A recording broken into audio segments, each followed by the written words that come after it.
Bismillahirrahmanirrahim. Assalamualaikum warahmatullahi taala wabarakatuh.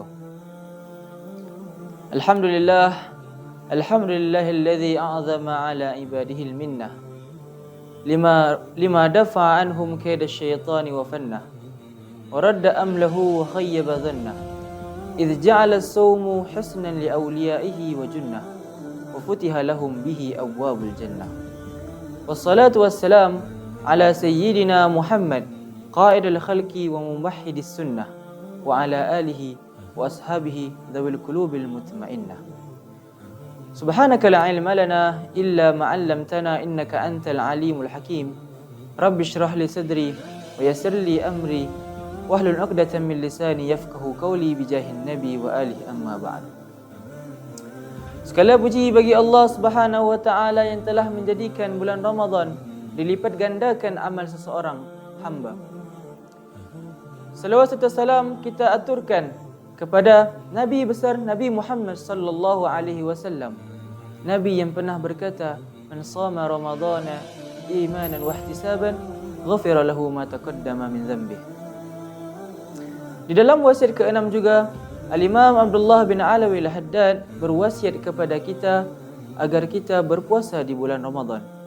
Beliau berkata, "Usika bisyami syahr Ramadan." Dan aku mewasiatkan kepadamu agar engkau berpuasa di bulan Ramadan. Qala Allah Ta'ala, "Ya ayyuhalladzina amanu kutiba alaikumusiyam kama kutiba alal ladzina min qablikum la'allakum tattaqun." Wahai orang-orang yang beriman, telah difardukan kalian ibadah puasa sebagaimana telah difardukan untuk orang-orang yang sebelum kalian agar kalian bertakwa. Bulan Ramadan ini difardukan pada tahun 2 setelah hijrahnya Nabi Muhammad sallallahu alaihi wasallam pada bulan Syaban. Kenapa dinamakan Ramadan?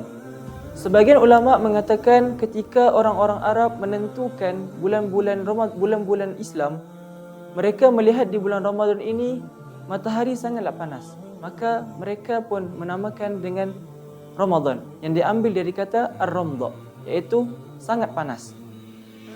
Ada juga yang mengatakan Ramadan ini diambil dari kata ramadha yarmudu, iaitu menghapus ataupun membakar. Kerana Ramadan yarmuduz dzunuba, kerana Ramadan ini menghapus ataupun membakar dosa-dosa kita. Fadilah-fadilah ataupun keutamaan-keutamaan yang diriwayatkan oleh Nabi Muhammad sallallahu alaihi wasallam tentang puasa ini sangatlah banyak sekali. Termasuk hadis Nabi Muhammad sallallahu alaihi wasallam, "Man shama ramadhana imanan wa ihtisaban, ghufira lahu ma taqaddama min dhanbih." Barang siapa yang berpuasa kerana beriman kepada Allah Subhanahu wa taala dan berniat hanya untuk Allah Subhanahu wa taala, maka Allah Subhanahu wa taala akan mengampuni dosa-dosa yang telah lampau. Nabi Muhammad sallallahu alaihi wasallam juga pernah bersabda, "Shamtus shaim tasbih wa naumuhu ibadah wa du'auhu mustajab wa amaluhu mudha'af." Puasanya orang yang berpuasa itu adalah tasbih dan tidurnya adalah ibadah dan doanya mustajab, doanya dikabulkan oleh Allah Subhanahu wa taala. Dan amal-amal orang-orang berpuasa itu dilipat gandakan oleh Allah Subhanahu wa taala. Nabi Muhammad sallallahu alaihi wasallam juga pernah bersabda, "As-saumu junnah wa hisnun hasinun minan nar." Puasa itu adalah benteng dan juga perisai yang akan menjaga kita daripada nerakanya Allah Subhanahu wa taala. Al-Imam Abdullah bin Alawi Al-Haddad juga mewasiatkan kepada kita, "Wa bi an tahfaza saumaka minal lagwi wal lahwi." Dan diharuskanlah bagi kita untuk menjaga puasa kita dari berbicara omong kosong dan juga bermain-main. Kerana banyak orang yang berpuasa, yang banyak daripada mereka itu tidaklah mendapatkan fadilah kecuali mereka menahan lapar dan dahaga. Seperti sabdanya Nabi Muhammad sallallahu alaihi wasallam, "Kam min sha'imin laisa lahu minas siyam illa al-ju' wal 'atash." Banyak daripada orang-orang yang berpuasa yang mana tidaklah daripada mereka berpuasa kecuali mereka menahan lapar dan juga dahaga. Di dalam hadis ini, ulama menafsirkan dengan 3 tafsiran. Yang pertama, mereka berpuasa mereka berpuasa kemudian mereka melakukan perkara-perkara yang dapat membatalkan pahala puasa.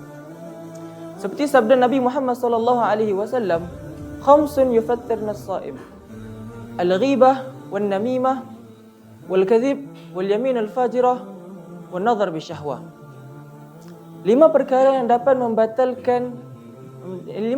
dapat membatalkan pahala-pahala puasa. Kita mengumpat, kemudian adu domba, kemudian berbicara bohong, kemudian kita berbicara ataupun bersumpah dengan sumpah yang palsu, dan kita melihat perkara yang haram dengan syahwat. Tafsiran yang kedua, ketika seorang itu berpuasa dalam keadaan riya dan juga berbangga diri. Seperti yang pernah dikisahkan bahawa ada salah satu orang sombong datang kepada Syekh Abdul Qadir Al-Jilani. Kemudian Syekh Abdul Qadir Al-Jilani menghidangkan orang sombong tersebut makanan, sedangkan orang sombong tersebut dalam keadaan berpuasa. Kemudian Syekh Abdul Qadir Al-Jilani menyuruh orang tersebut untuk makan dan berkata, "Sesungguhnya aku akan menjamin pahalamu selama sehari."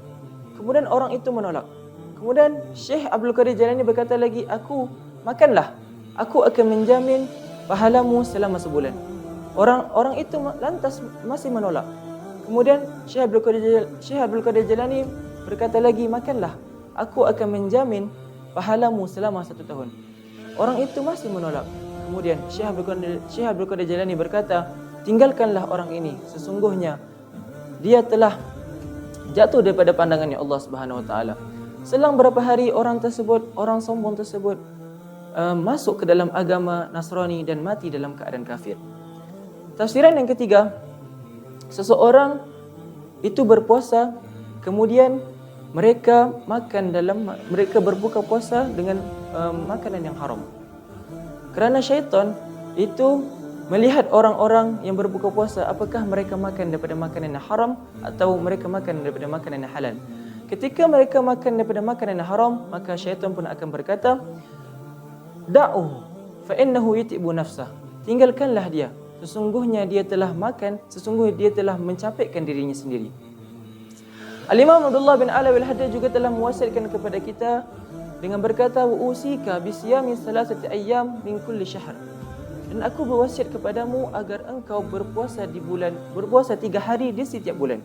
Yang dimaksudkan Imam Abdullah bin Alawi Al-Haddad adalah ayyamus sawad dan juga ayyamul bid. Ayyamus sawad ini terjadi pada tanggal 28, 29, 30 di setiap bulan. Ayyamul bid terjadi pada tanggal 13, 14 dan juga 15 di setiap bulan. Sayyidina Ali bin Abi Talib pernah ditanya oleh seseorang, "Kenapa ayyamul bid dinamakan ayyamul bid?"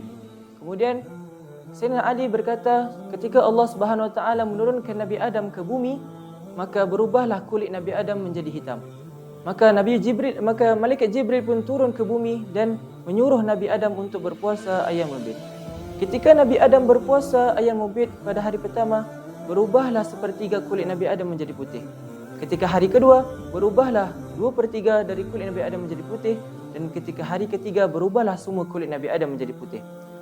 Termasuk faedah ayyamul bid itu adalah obat yang dapat menghilangkan kesumpakan dan juga keraguan dalam diri kita dan juga hal-hal yang lain. Semoga Allah Subhanahu Wa Taala menjadikan kita hamba-hamba yang selalu membuat kebaikan dan selalu menjaga ketaatan, khususnya di bulan Ramadan ini. Wabillahi taufiq wal hidayah wal ridha wal inayah. Wassalamualaikum warahmatullahi taala wabarakatuh.